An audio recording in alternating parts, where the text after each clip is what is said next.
decided to make my dad a last-minute Christmas present this year by printing him the Tesla Cybertruck. Now, my dad, every few years, comes up with a new car which he's going to be obsessed with, and recently, he's been in love with Tesla.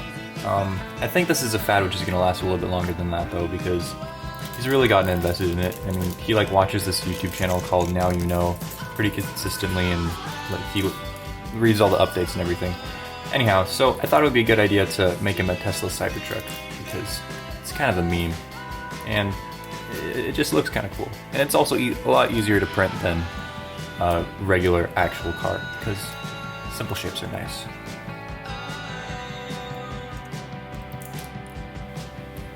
After I printed the puzzle off, I removed the lovely support material that Simplify 3D had generated for me. Sponsor me if you want.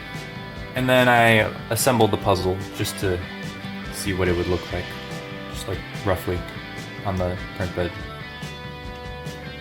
Sort of like putting a puzzle together.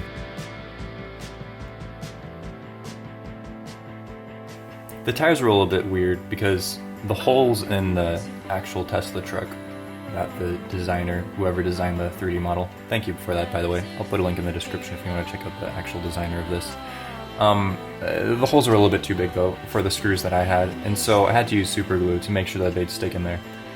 And then after I'd done that, I put a little bit of lubricant where the actual wheel was contacting it, because I wanted the wheels to actually be able to spin. Didn't really work out that well, but you win some, you lose some.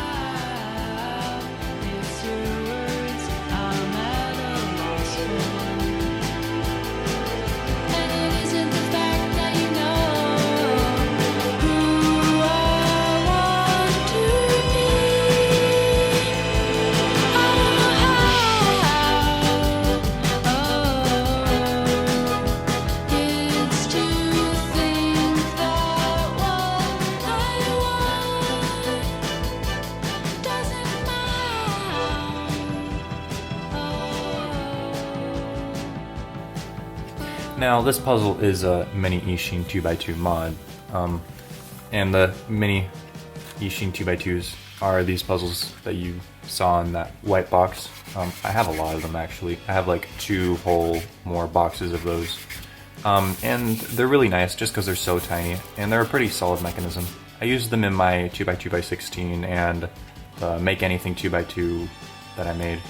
And I think the YouTube 2x2 as well. And they're really convenient. I haven't used them in a while, but they're really nice and simple and easy to use. You have to sand them just to make sure that they stick to whatever you're gluing them to. But after you've done that, you just, I mean, it's an extension mod. It's not that hard. You just put super glue on the piece that you're gluing to it, and you glue it, and then you move the pieces to make sure that it doesn't get stuck. And yeah.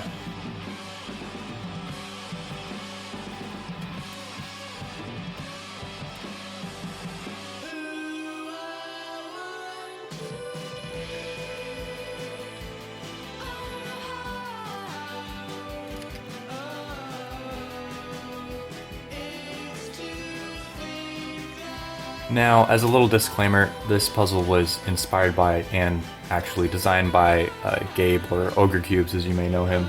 I wanted to design this puzzle, but I didn't have my computer when I came up with the idea, and I didn't have a lot of time either, so I ended up just messaging him on Discord and being like, hey, can you do this for me last minute? And he was like, sure, I'll do it for you. So, if you haven't seen, he's also designed a car and made it into a 2x2. I think it was also a present for his dad, but yeah. Make sure to check out his channel.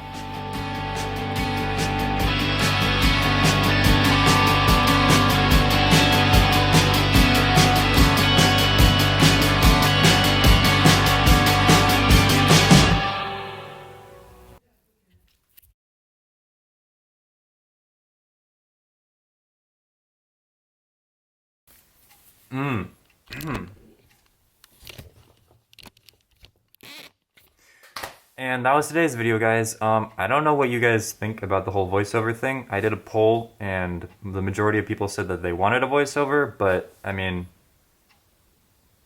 that's what you get when you ask for a voiceover. So, if you want something different, sorry, I can't do that. Personally, I sort of like just doing the music videos type editing things, because it's so much easier and so much simpler to do. But If you guys like this better, I don't know. I'll do a poll somewhere. So answer that poll. I'm hoping to release this video on Christmas. If I don't, too bad. But I do have some more videos that are planned. And I also have something which I'm going to send to someone. So that's fun. And yeah, things are looking up for this channel. I've actually started spending some time. And the Puzzle Advent Calendar went like really, really well. Thank you guys for doing that. And my video got a lot of views, which always makes me happy. But I'll see you guys in the next video. I need a better catchphrase. Ugh.